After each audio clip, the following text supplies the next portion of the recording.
types of consent can you name? Hi, my name's Keeley. I'm a Cuddle Therapist and boundaries and consent educator. I'm willing to bet most of you are familiar with verbal and nonverbal consent, right? But there's other kinds. There's active consent. There's informed consent. There is enthusiastic consent. There's intuitive consent. There's a lot of types of consent, and I'll be going over some details about each of these types of consent in other videos, but for the moment, each of these types have benefits and drawbacks. It's not one type of consent that is appropriate for all situations. Some situations are going to be better suited for certain types of consent than other, and some types of consent are inaccessible. And this is not meant to be overwhelming and confusing, but for a consent geek like me, it's kind of awesome. Like and follow for more.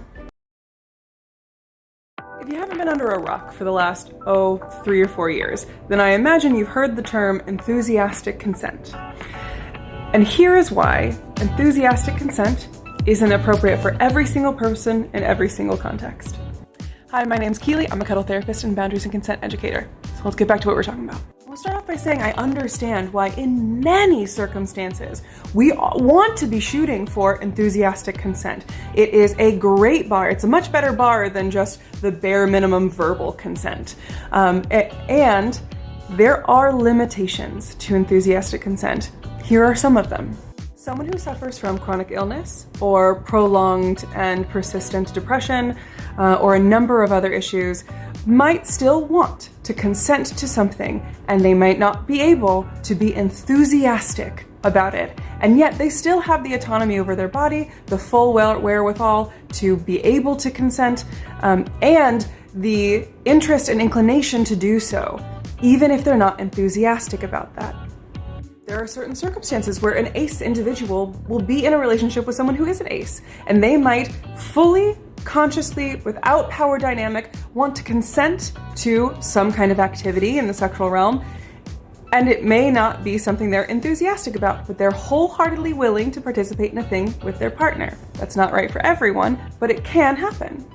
It's also appropriate to give a nod to exploration, working through challenging or difficult past experiences with a trusted partner, or a myriad of other circumstances where being able to push someone's comfort zone is what they want, what they're seeking, the experience that they are signing up for, but they're not enthusiastic. There might be trepidation about that. They might just be wanting to try and go very slow. Those are all valid, and they don't always look like enthusiasm. So is enthusiastic consent something to shoot for in the vast majority of your encounters with people? Yes. Is it going to be appropriate for every single interaction, and is it accessible for every person in every situation? No. There's more nuance.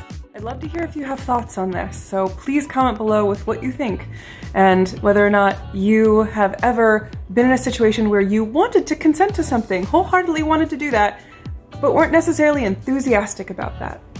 Let me know, and like and follow for more.